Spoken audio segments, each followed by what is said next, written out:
कषायों का उद्रेक इतना तीव्र होता है, स्वयं तो धर्म नहीं करेगा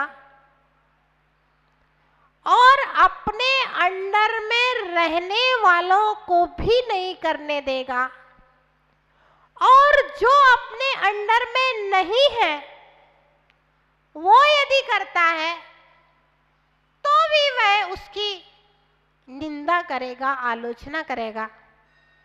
ये है धर्मवर्जिता। उदाहरण से देखिए, राजा श्रेणिक निर्दोष मुनि महाराज यशोधर जंगल में ध्यान लगाए हुए हैं। ओहो, यही है चेलना के गुरु। मेरे गुरुओं की तो बहुत परीक्षा करती है। देखते हैं अब इसके गुरु को। यहां तो कोई बचाने वाला भी नहीं है, और फिर मैं राजा, मेरे राज्य की सीमा में तुझे बचा कौन सकता है? 500 शिकारी कुत्ते छोड़ दिए। धर्मवर्जिता। स्वयं संत नहीं बनेंगे और जो संत हैं उनको भी साधना नहीं करने देंगे। 500 शिकारी कुत्ते छोड़ दिए, और कुत्ते मुनि महाराज के समतामयी आभा मंडल में आकर के मुनिराज की 3 परिक्रमा लगाकर शांति के साथ में उनके श्री चरणों में प्रणाम करके नमोस्तु करके बैठ जाते हैं। अच्छा, मंत्रों के द्वारा मेरे कुत्तों को कील दिया है इस साधु ने। मुनिराज को कुछ मालूम ही नहीं है। मैं बताता हूं।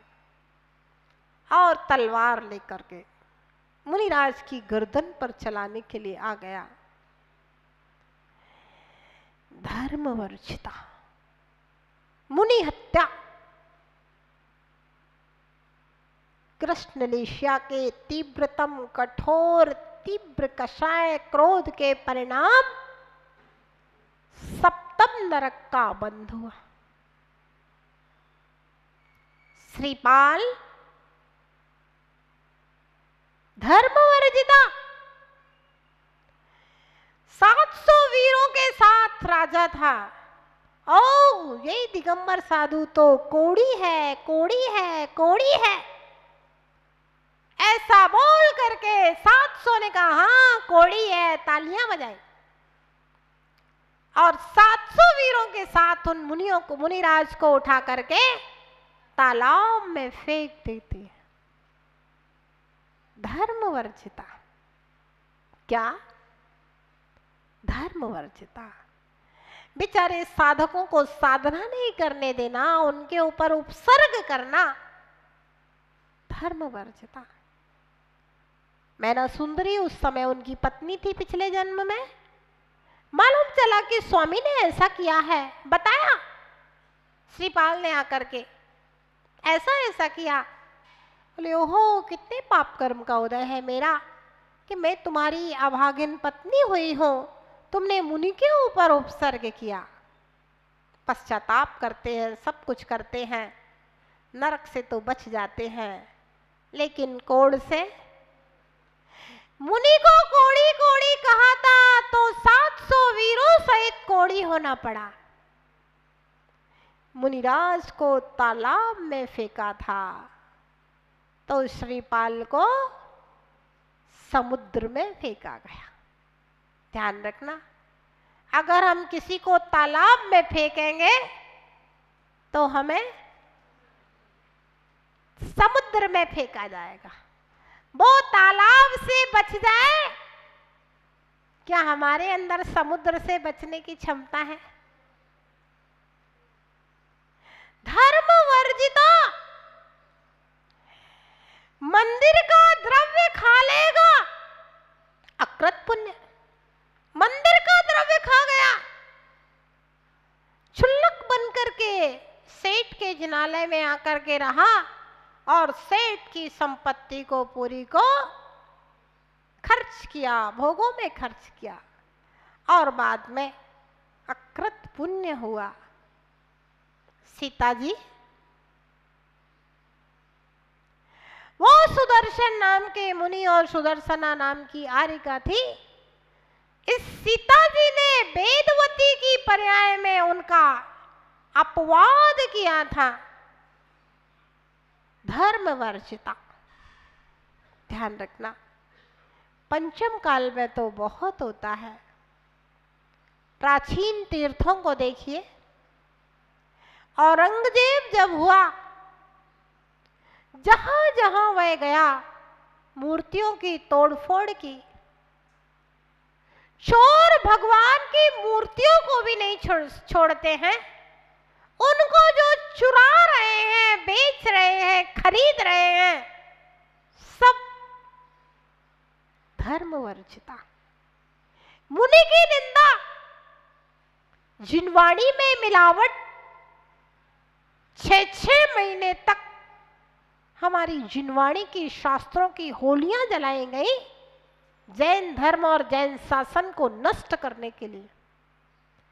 ऐसी ऐसी परिस्थितियां आई तमिलनाडु साइड में कि राजस्व की ओर से जैनियों की धर्मशालाएं, जैनियों के स्कूल, जैनियों के मंदिर, जैनियों की जो सामाजिक संपत्ति हुआ करती थी, उन सब का अपहरण कर लिया जाता था, छीन लिया जाता था उनसे। धर्मवर्जिता, मूर्तियों को खंडित करना, धर्मवर्जिता। आपका अगर छोटा बच्चा मंदिर आता है तो आप कहते हैं बेटा मंदिर मत जाओ, धर्मवर्जिता।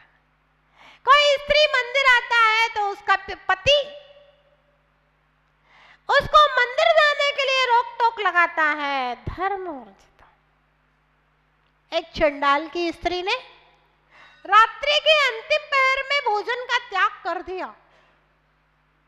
उस चंडाल ने उसको इतना मारा, इतना मारा, इतना मारा, आज ही रात में तुम्हें भोजन खाना पड़ेगा अंतिम पहर में। उसने कह दिया मुनिराज के यहाँ से प्रतिज्ञा लेकर के आई हूं, प्राण जाए पर प्रण ना जाए।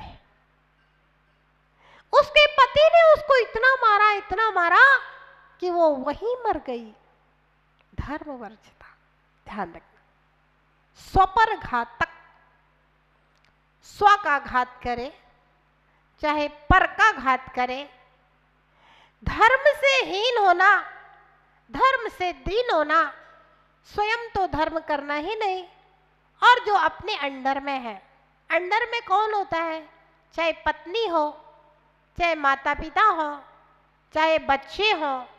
अगर राजा है तो प्रजा उसके अंडर में है, अधिकारी है तो उसके नीचे वाले जो लोग हैं वो उसके अंडर में है। जो अपने अंडर में है उनको धर्म नहीं करने देना, और जो अंडर में नहीं है वो यदि धर्म कर रहा है तो उसकी निंदा करना, 50 प्रकार की बातें करना। कुछ लोग होते हैं ना, कोई महिलाएं यदि जैसे मंदिर आती हैं, चौका लगाएं, पढ़ने लिखने आए तो कहने लगते हैं अरे इनके घर में तो कोई काम धाम नहीं है, मुंह उठाया और चली फिर मंदिर, फिर मंदिर। मंदिर के अलावा इसको कुछ दिखता है क्या? अरे भाई उसका घर का काम तुम करे आते हो क्या? वो अपने घर का काम निपटा के तो आती है। कोई पुरुष थोड़ा धर्म करते हैं तो आदमी को लगा धंधा पानी कुछ करता नहीं है, मंदिर में बैठा रहना। अरे भाई उसका घर गृहस्थी तुम चला रहे हो क्या? वो अपने हिसाब से अपना घर चला रहा है, अपने हिसाब से अपना घर का काम कर रहा है, वो अपनी रुचि के अनुसार काम कर रहा है। आप बीच में डिस्टर्ब करने वाले कौन है? बच्चियों को पढ़ने के लिए तो भेज देंगे बाहर, मेट्रो सिटियों में भेज दिया, कहाँ रह रही, क्या कर रही, कुछ नहीं पता, और मंदिर में आने के लिए रोक टोक। ध्यान रखना, आप धर्म कर सकते हो, करो, बहुत अच्छी बात है।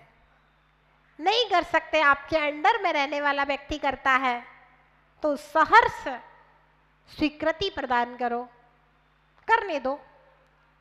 और यदि कोई भी करता है तो हम उसकी अनुमोदना करके शाति से पुण्य कमा सकते हैं और धर्म वर्जिता के परिणाम बना करके भयंकर पाप कमा सकते हैं। भावना भवनाशनी, भावना भाववर्धनी। भावना ही तो भव का नाश करने वाली है और भावना ही भव को बढ़ाने वाली। अगर हम अच्छा नहीं कर सकते तो कम से कम हम अपने जीवन में बुरा तो ना करें। किसी को प्रोत्साहन नहीं दे सकते तो कम से कम हम किसी को हतोत्साहित तो ना करें। जो कर रहा है उसको उसके हाल पर छोड़ दीजिए। जीवन में कभी भी धर्म वर्जिता के परिणाम, संक्लेश परिणाम जिन लोगों के होते हैं, ध्यान रखना, स्वयं भी नहीं करते और प्रयास भी करें वो, तब भी उनके परिणाम दूसरों की अनुमोदना करने के भी नहीं बनते। ध्यान रखना भैया, अनुमोदना करना भी साधारण बात नहीं, करना और कराना तो अलग बात है। अभी हम मात्र अनुमोदना की बात कर रहे हैं। अनुमोदना करना भी साधारण बात नहीं है। अगर भावों में विशुद्धि नहीं होगी तो तू अच्छे काम की अनुमोदना भी नहीं कर पाए। अच्छा काम बेकार का लगेगा, अच्छा काम नीरस लगेगा। अभी तो समस्या यही है, धर्म नीरस लगता है। और धर्म के लिए बहुत सारे लोग कहते हैं ना कि अरे इतने बड़े बड़े पंडाल बनाने की क्या जरूरत है, इतने बड़े बड़े मंदिर बनाने की क्या जरूरत है, इतने बड़े बड़े विधान कराने की क्या जरूरत है, इतना सारा पैसा बर्बाद होता है। अरे क्या बात कर रहे हो? कभी तुमने ये नहीं कहा कि इतने महंगे महंगे मैरिज होटलों में शादी करने की क्या जरूरत है? जैन धर्मशाला में अच्छे से शादियां हो जाएंगी, भावरे पड़ जाएंगे। ये 10-10 लाख रुपया मैरिज होटलों में बर्बाद होता है, इन सब की क्या जरूरत है? शादी तो करना है, शादी हो जाएगी। समाज में शादियां कितनी होती हैं और धार्मिक आयोजन कितने होते हैं? 500 घर की समाज में कम से कम नहीं तो सीजन में 25 शादियां तो हो जाती होंगी, है ना? और 500 घर की समाज में बड़ा फंक्शन साल में कितने हो जाते हैं? कितने हो जाते हैं? कोई साधु संत आ जाए तो एक हो जाए और नहीं तो 2-4 साल में हो। अरे 25 शादियों में 20-20 लाख खर्च हो रहा है खाली खाने पीने में और मैरिज गार्डन में, और यहाँ पर पूरा समाज मिलकर के एक आयोजन मात्र करता है। उसमें अगर 20 लाख खर्च हो जाता है तो हमें लगता है पैसा बर्बाद हो गया। 20 लाख, ये 20 लाख बर्बाद दिख रहा है, वो 20 लाख बर्बाद नहीं दिख रहा। क्या है? अच्छे काम की अनुमोदना नहीं कर सकते। संक्लेश परिणामी जीव अच्छे काम की निंदा ही करेगा। करने वाला कर रहा है, कराने वाला करा रहा है, और जिसको ना करना ना कराना, लेकिन संक्लेश परिणामों के कारण वह मात्र पाप कर्म का बंध कर रहा। तो ध्यान रहे, अनुमोदना कौन कर सकता है? जिसके पीतलेस्या के परिणाम होंगे, विशुद्ध परिणाम होंगे, शुभ लेस्या होगी, वह अनुमोदना कर सकता है। अन्यथा तो मात्र धर्म वर्जिता संक्लेश परिणाम करके पाप कर्म का बंध करेगा।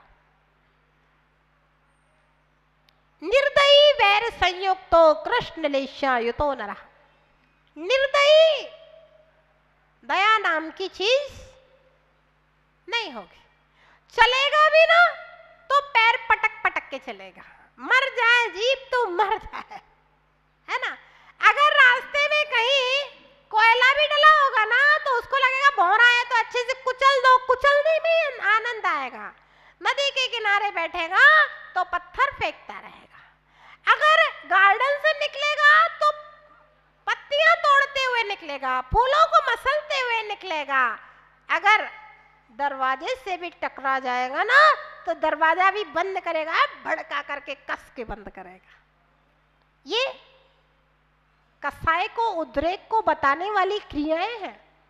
समझ में आता है कि कैसी कसाय।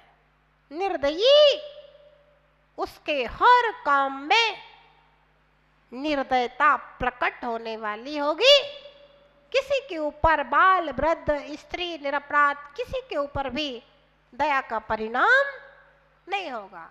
निर्दयी बैर संयुक्त हो, बैर से संयुक्त बिल्कुल कमठ की तरह। एक जन्म में नहीं, जन्म जन्म तक तुमसे बैर निभाएंगे, मरते दम तक नहीं बोलूंगा, मरते जी मर जाऊंगा लेकिन बोलूंगा नहीं। और तो और बेटा, ये मेरे शत्रु है, मरने के बाद तुम इनसे बदला ले लेना। निर्दयी बैर संयुक्त हो।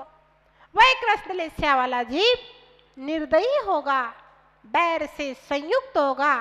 ऐसे कृष्ण लेस्या के परिणाम भगवान करे मेरे अंदर कभी ना आए, और कभी कदाचित आ जाए तो उनको तुरंत अलग करके ओम शांति ओंकार को स्मरण करके अपने मन को विशुद्ध करके अपनी आलोचना कर लेना, निंदा कर लेना, करहा कर लेना, है ना, और अपने भावों को विशुद्ध कर लेना। अन्यथा ये कृष्ण लेस्या के परिणाम तुझे दुर्गति नरक गति में ले जाने का निमित्त बन जाएंगे।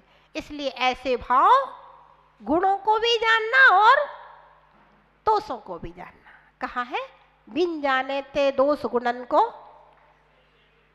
कैसे तजिए लगी। दोषों को जानते हैं जिससे त्याग कर सके, और गुणों को जानेंगे जिससे ग्रहण कर सके। कृष्ण लेस्या को जाना जिससे हम उसको त्याग कर सके। आगे शुभ लेस्याओं को जानेंगे जिससे हम उनको ग्रहण कर सके। जय बोलिए महावीर भगवान की।